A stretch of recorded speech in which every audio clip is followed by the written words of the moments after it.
An Egyptian, a Hittite, and a Hebrew are all sitting around a campfire swapping creation stories. What would seem weird and what would seem normal? This week we're talking to Rachel Booth Smith, who wrote a book called Rest Assured, where she investigates in a very readable book, even at the high school level or a small group level, ancient Near Eastern text and the creation account and how it kind of all leads into Sabbath and how Sabbath means things that maybe we didn't think it meant. It's a fascinating read. I'm very impressed by how she made things that really only scholars talk about accessible and readable for just about anybody. Once again, fascinating conversation. Stay tuned. So maybe I should ask you, I'm just assuming that you have been in Bible studies. It reads as somebody who has been in Bible studies and maybe has had to be the one where you're like, I'm not sure if that's what this text is about, right? When somebody says something. So I wonder what were the things, that was in my mind what generated this book, but what for you actually generated the book? Yeah, it kind of started from a seminary class, and I went to Torah, and I sat down and I heard about all of these other cosmogonies, and then was just kind of enlightened into what that revealed in the Genesis account. And I would go to my friends and I was like, you guys, this is incredible. And they were like, what? And they would look at me like I was bringing something very, very new in, and they were a little bit alarmed because it was so new and they had never heard it. And so I went back to my professors and I was like, is this new? And they were like, no, this is real old. Like, we've been talking about this for, 40, 50 years. And I said, well, wait a minute, then why isn't this brought to my friends? And I felt honestly a little bit betrayed by the academy. Like, why can I tell you the four, tenets of Ken Ham, but I can't tell you everything else? Like, Ken Ham is a creation scientist, for those of you that don't know. yes. And I do remember asking a professor, well, where is his interaction with these scholars? And they were like, oh, he doesn't interact with the scholars. He's not in any of this at all. I think he's actually not even degreed in this stuff. So I was just kind of shocked that what was available to the public was not actually rigorously studied and had not been, put to the test in the academy, and the stuff that had been put to the test to the academy and worked out stayed on the top shelf. And so I was really frustrated about that. And so I thought, well, I'll write about this. And so I did a little Bible study, and it was very well received. And I compared cosmogonies, and then I kind of just set up the contrast. I was like, let's read these and look at what they're saying, and then let's look at what the Bible says. And it was so fun. It was so great. But there was a lot of trepidation from people. A lot of people have been taught that creation can be a litmus test for your faith. And I was running into that. And because I had the credibility in my church, and because the pastors had said I could teach this, they weren't giving me that same litmus test, and they were open to receiving it. But that's not always the case. And so I had to get a little bit creative about how I presented the material to kind of overcome that litmus test. But really, it came out of my desire to bring this material to my friends in a way that they would be able to read, even if they had been up all day with a kid who was, had the measles or whatever. Like they were ready. They could take a chapter of this at a time. Yeah, and it reads like you have. I mean, that's how it reads. Is like I'm a friend who you're like trying to explain this to. I could imagine in some circles. You use your family a lot. In the beginning of every chapter, we hear it's a bit of biography about how it fits in, and then you weave it together. And every time I was kind of like, all right, where's she going with this? So it was good. I like being surprised. But so that's the entree. So you're bringing it into the family. You make a nice analogy that you can then use for every chapter. Good writing technique. But when you are sitting in a Bible study or talking to friends and you're saying, oh, well, this actually, in the ancient ear, this might have sounded like the Enuma Elish, or this would have been things that people would have talked about, the theogonies, right, the creation of the gods, and then the cosmogony there as well. I would imagine like in my mind, if I have that conversation with my friends who are not theologically oriented, their eyes just go blank like Dora the Explorer, and like they're not interested. So I'm wondering, how did you overcome that gap of interest?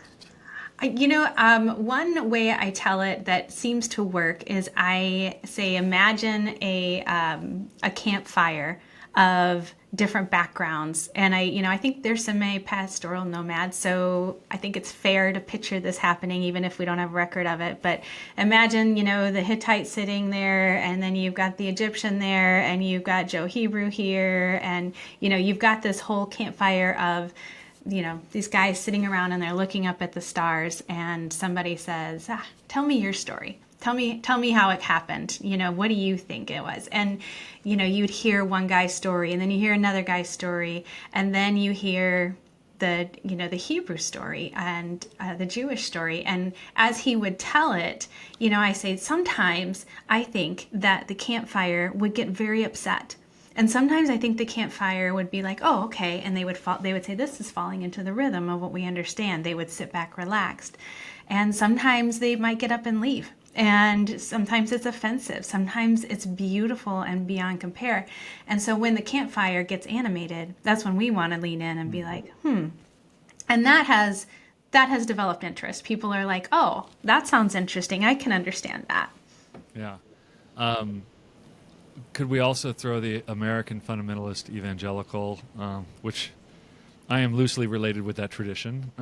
Could we put them around the campfire, and would they be offended, or would they see similarities? Well, first off, I tell them they're not at the campfire. I say you're eavesdropping.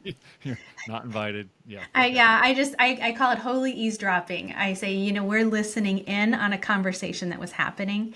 And so yeah, that's part of what you have to overcome. And secondly, our questions aren't the same questions they have. So I say, it can be a little bit rude to assert your primary interest into the conversation when that's not what they're asking. And I didn't let my 5-year-old do that. So I don't think that's fair for us to do that either. But I do think there's some things that are hard. I think God's delivering some truths that are a little bit difficult to hear, in a good way, right? In a good way. But I think overall his message is one that we probably miss out on. Like, I think you hear a lot about the power and majesty of creation, and a lot of times we skip the goodness, like, why is goodness repeated? Not just because it's good, because he's good, right? And so, like, there's a lot in there that is good digging into. And where do you find, as you're explaining these things, because it reads very much like you have talked through these things with other people, as you're explaining, where do you find the biggest stumbling blocks where people, because I could imagine people also saying, like, why are you talking about quote unquote pagan, text and pagan stories? Like, we're talking about what God said, not those people said. Like, you're eavesdropping too far. Yeah. Like, when I'm citing coffin text spells, right? Like, right. Sometimes the people who look at the endnotes sometimes are like, hey, that seems wicked. So I'm like, yeah, fair enough. Fair question. The thing that people mostly struggle with, I think, is the concept of just the idea of reading other stories. I think it's the vocab. When I say, we're going to put Genesis next to these other, I say stories, not myths, because that's a word that just creates all sorts of issues. But then even the word story mixes them up, and we run into the other litmus test, which is inerrancy.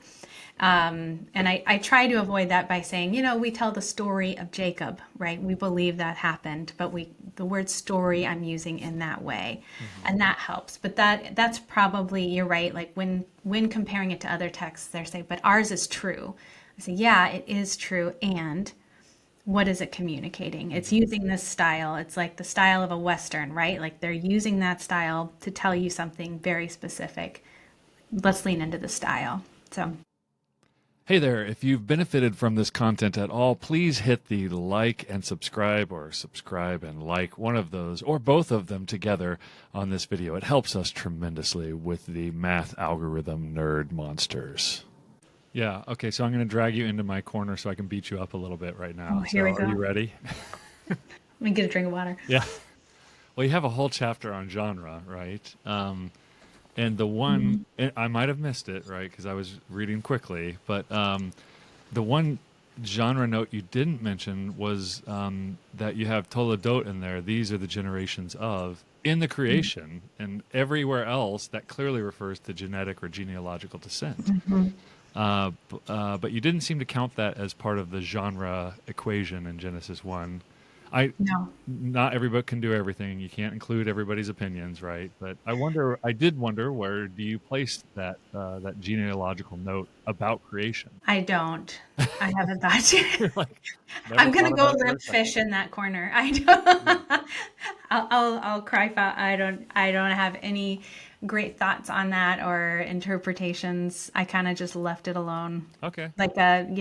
That is a fair response. Yeah. Uh-huh. Yeah, I said amen like a coward and walked Yeah. away. You're not the first Hebrew Bible scholar that I put that to, and they're like, I don't know, right? I Yeah. don't know what to do with that. Great. Okay, so the book is called Rest Assured. Very clever. So, what do you? Why are you looking at creation through the lens of rest? I think that would catch a lot of people off guard because they don't think of rest as like the thing that's going on in creation. And what kind of work?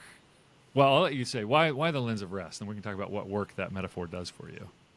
Yeah, so God rested on the seventh day. And so that was one of the big things that really changed for me when I learned that, rest is like saying sitting down kind of at a throne because everything is operating correctly. God can sit on his throne. And that's like a good way to end a cosmogony is to say, yeah, and the deity rests. And it's rest not as in napping, but as in reigning, or like Star Trek, like engaged. We're ready to go, ready to roll. It's like the beginning of something awesome is happening because everything is set up. And so that shift in thinking really really changed a lot of things for me because if God is reigning, and that's what that means in the end, and it's saying that God has set up the homeostasis and here we go, we're going to run. What does it mean when he asks me to rest? And what does it mean that God is on the throne? First off, in like Genesis, when he gets to the end and he sits down, there's a couple of really interesting conclusions there. One, there was no battle. So what's that about? But then secondly, like what he set up to run perfectly, like to look at that and to say that was the ideal, that was important. And then also to say who is on the throne. So we all say worship God, God's on the throne, that's great. But I feel like Genesis 1 is saying, but who is God? Like that's what we should be concerned with. Like, and that's what's really, really, really beautiful. And so then once we kind of meditate on who God is on the throne, then our ability to rest is easier, honestly. I'm happier that he is on the throne. That guy who did all that stuff, thank God that is who is on the throne. And if we can put all that together and then understand that our call to rest is to actually say, you are God and I am not, in all the jillion areas that we're worried about, then that just changes a lot of things. Yeah, it's a hard equation, especially for Americans who are very individualist and then functionally oriented towards we take care of everything. Yeah. Yeah, I got this. I have all kinds of insurances so that I don't have to trust God for Yeah. just about anything, right? Yeah. Just have to trust the insurance company. That's not a swipe at insurance. Yeah. Yeah. It's just the nature of our existence. Yeah. Would you also see this as a parallel in we think of the ascension of Jesus as him kind of taking his role as regent with God, but he does sit at a throne, right? He ascends to a throne. So is that the same thing going on with Jesus? You can walk away from this one as well. I mean, it seems like it. I think it seems like there's that second kingdom, idea that the reign has also been inaugurated for this kingdom come, for the restoration plan is beginning this big arc, and that's a huge piece of it. So yeah, I think it's on purpose. I think it's a shadow and a mirror and all of those things. And I know my Jewish listeners will be leaning in right now because it sounds like what you're suggesting is rest is means a lot of work in preparation so that you can sit and things will run, right? Which tends Yeah. to be around the Jewish holidays. This is happening, especially Pesach. Yeah. But even every week, you have to coordinate your week so that you can sit and let things run, right? Um, okay, when you talk about Sabbath in the church, do you like we have this discussion? You know, I was a pastor, getting people say, "Hey, like it's good to take a Sabbath." Like it's there's atheists or books written by atheists that are Yeah. suggesting people should take a Sabbath. But I've come to also realize that it's disingenuous to tell people to take a Sabbath if they're not working 6 days a week. So, which also both sides offend Americans, Yeah. right? But you should tell them like, hey, you need to stop working 1 day a Yeah. week and do something else, and also like you need to work 6 days a week, not a weekend. So, do you see both sides operating here in the creation narrative? I do think there's like a 6-1 rhythm for sure. I think the idea of seven is interesting in that it might not have been like if I think about sitting around that campfire, right, and they're listening in, and he says we get to the end and it's day one.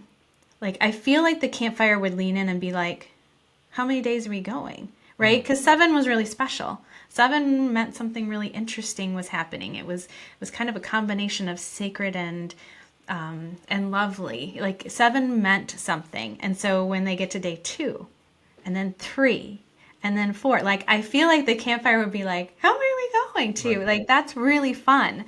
And so I think the seven is interesting in that way. And then when God does, starts with the Exodus and the manna from heaven, it's definitely the 6-1 rhythm, right? So you get the Right. six and this one, and then six and then one, and then the prophets later on when they talk to him, they're kind of upset at what's happening at the six, and they're upset with what's happening with the one. Like they're supposed to be a cohesive unit, not just separated. And so I do think it's interesting that in creation it is one event and it is recognizing the rain on one day, but then operating within the functions that God has given you in the six. But if you're doing the six wrong, then the one isn't going to work out either. Right. Like you can't toggle it and pick and choose, which is all of the prophets that they're pounding about. And then you get to the Pharisees and to the other books later where they're adding the rules and the guardrails, and they're like, look, we have to do the six right and we have to do the one right. Like they're just really, really concerned about that because they're concerned about holiness and they care. And it's really, I think it was a fair concern to have because they'd really messed it up. And Jesus is like, well, turns out not quite. Let's reframe it just a touch. Right.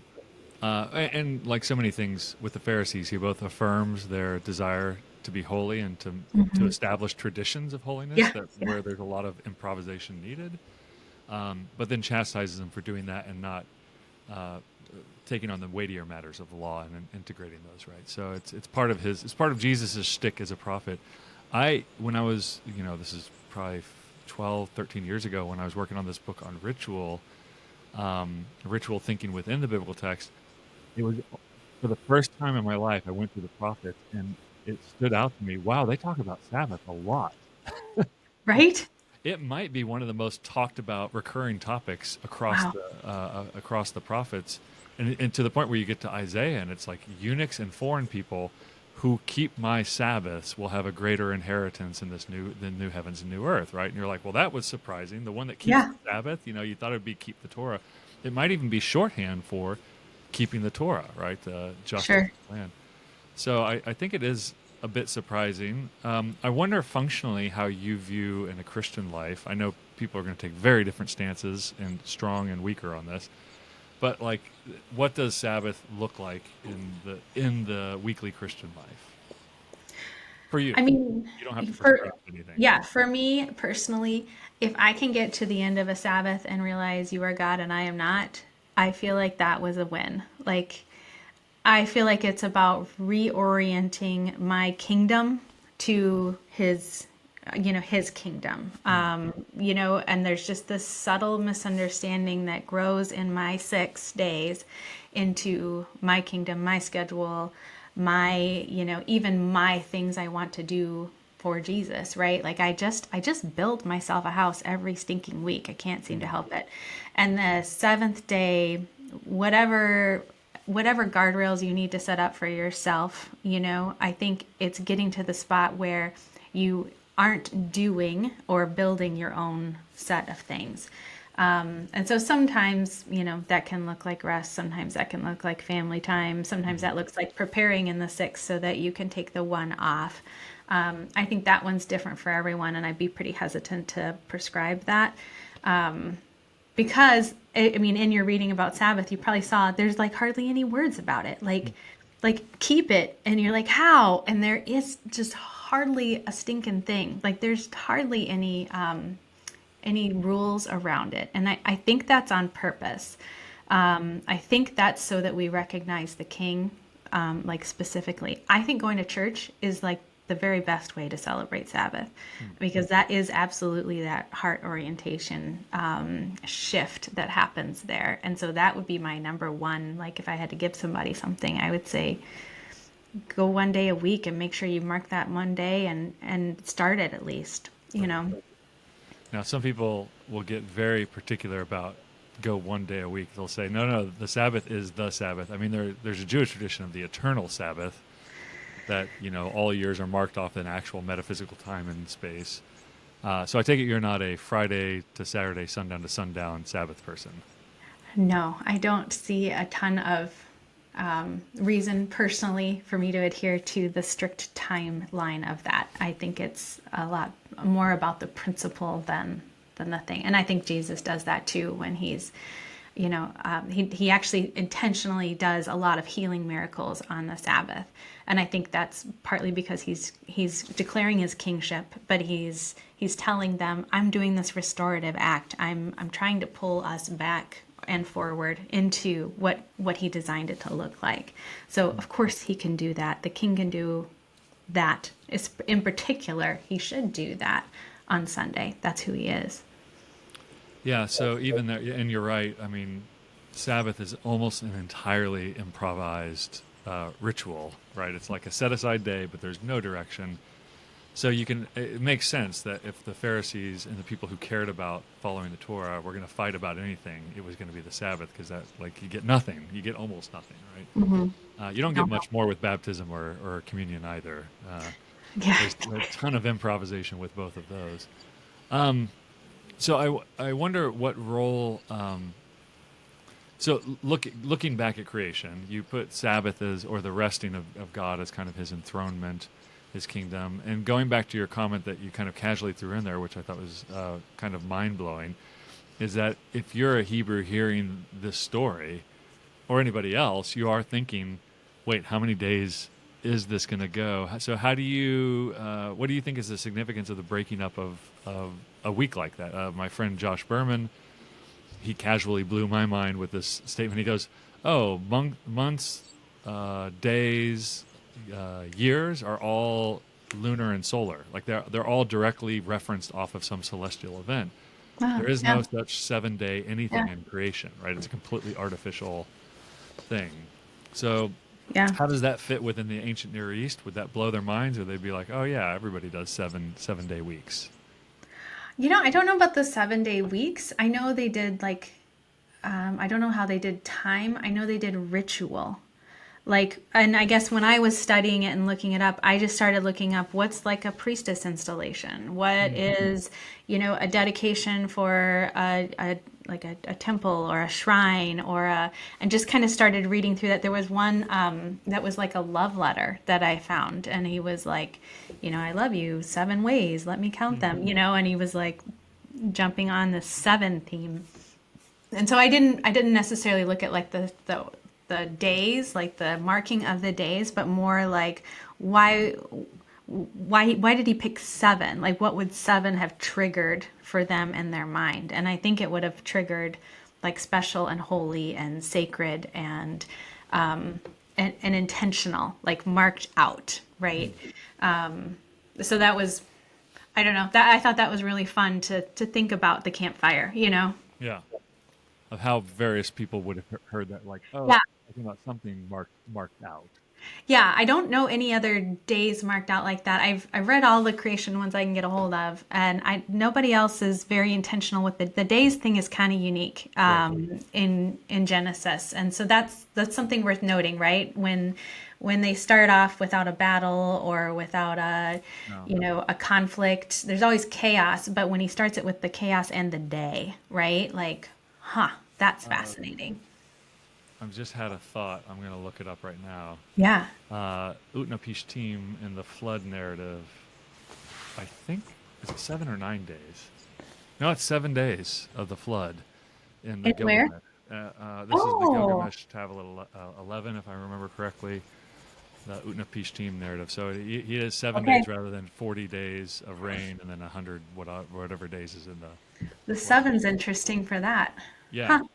I I have to hadn't think thought about about it that. until you just said that just now. Okay, so yeah, 7 shows up in various ways that would have been familiar. In the same way that, I guess, 100, in our culture, hundreds, decimals, right? Yeah. Round decimal numbers kind of feel natural to us in some way, or they have numbers have a feel to them, right? If I said Yeah. 27, that feels weirder than 20 for Yeah. Or if all it was kinds. like, he ran 100 yards, you'd be Right, like, oh, he was scoring a touchdown. right, Like right. you just Ah, yeah, that's a automatically great example. Yeah, insert it into your category, when you hear certain things. And I feel like they would have gotten to 7 and the rest, and the fact that there had been no battle and it was all goodness. Like I feel like that would have been like the collision of so many different, mind-blowing ideas. It's just really lovely. Yeah. yeah, yeah. So talk about that a bit more. You've mentioned it a couple times. There's no battles, right? So, when I talk about those classes, I say, well, one of the weird things about Genesis 1 is like nobody dies. Nobody gets ripped into shreds. So, what would have been the common expectation for the creation of the world? Sure. I mean, they do a lot of really, some things are totally normal, but you've got lots of deities having interactions and, That's a very polite um, way to put it. yes, Interactions. some, yeah. Remember my audience? Yeah, Drew? yeah. Of course.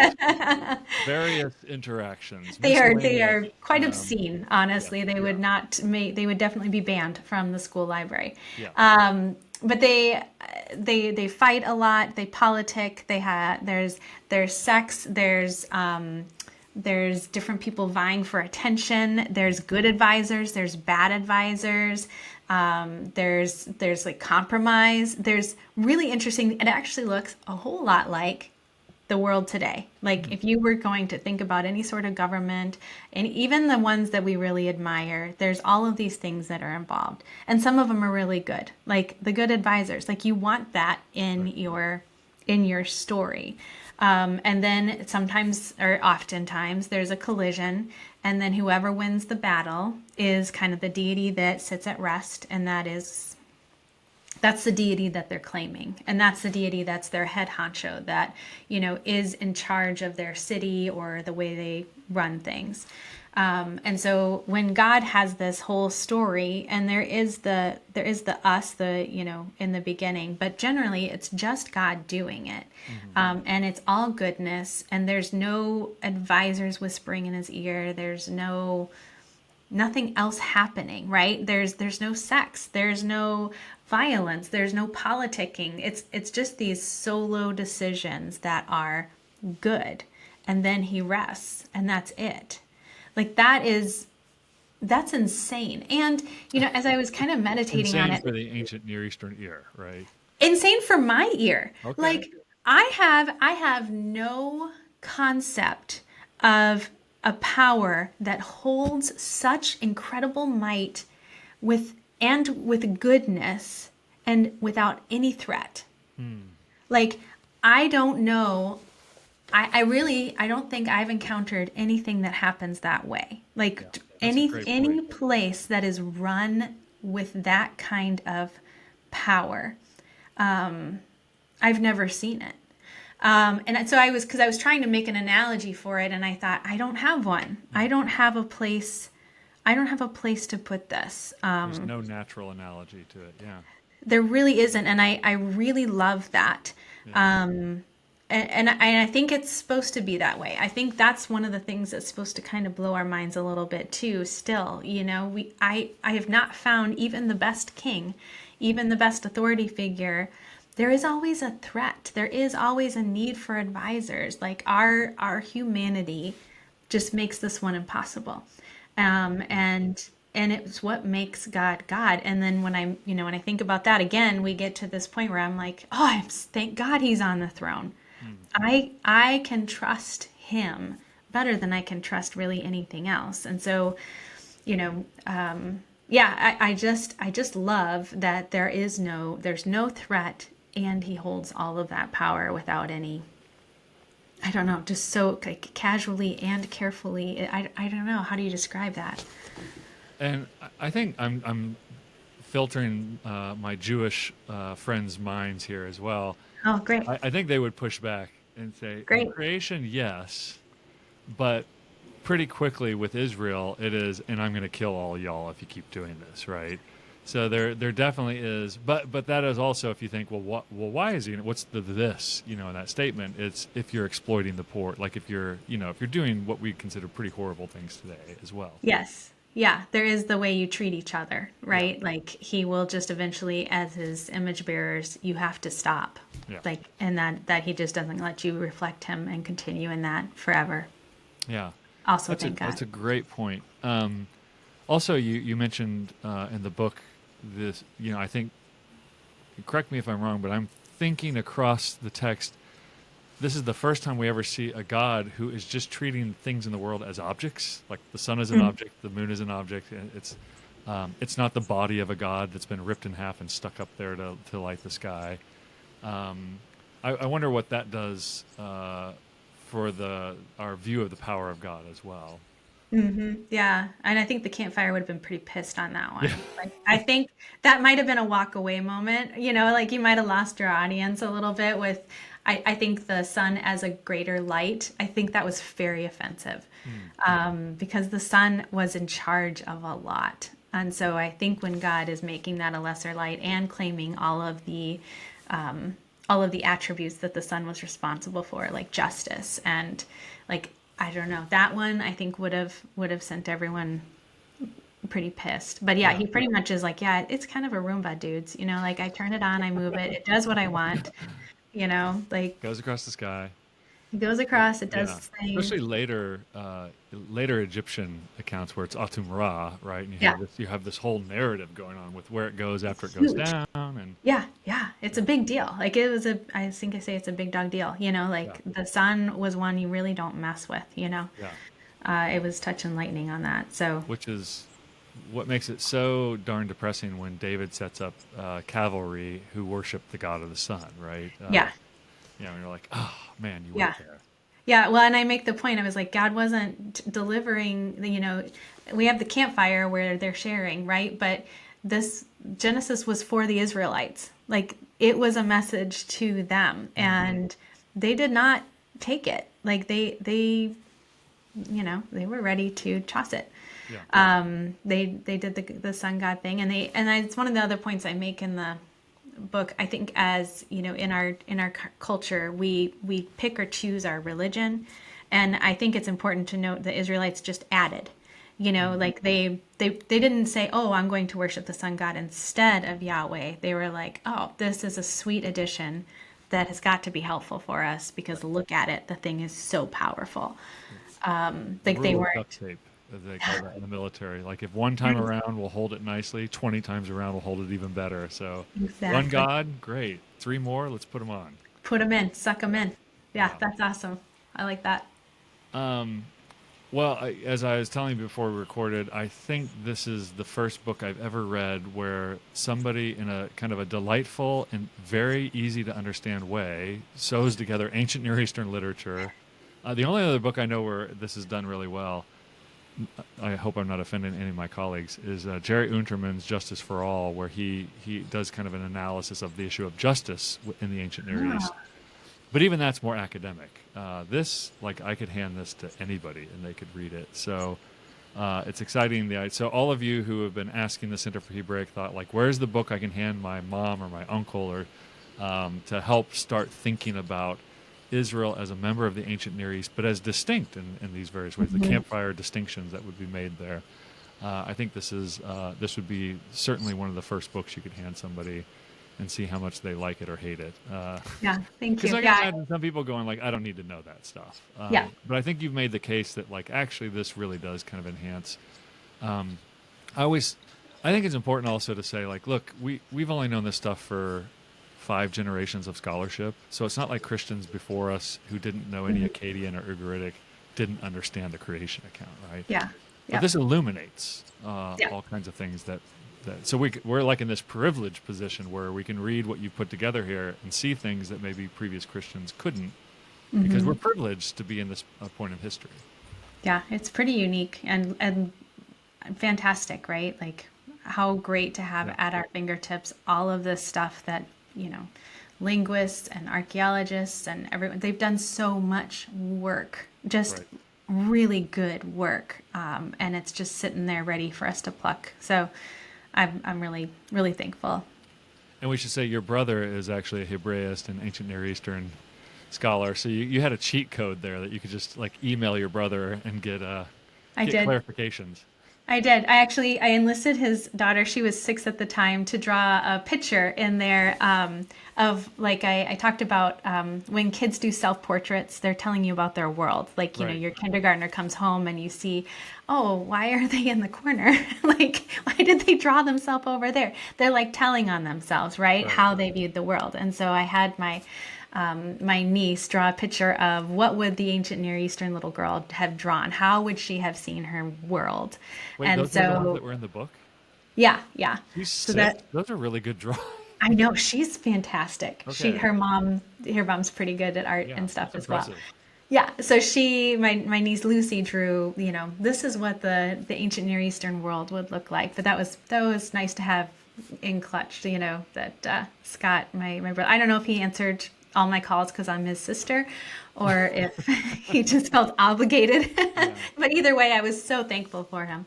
He loves to tell people why they're wrong about things in the ancient Near East. So it's a different, a little bit of a different relationship when your sister calls you. So I can imagine.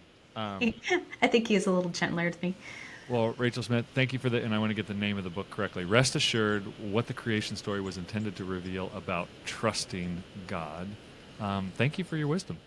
Thank you. Thanks for having me on. I really appreciate it.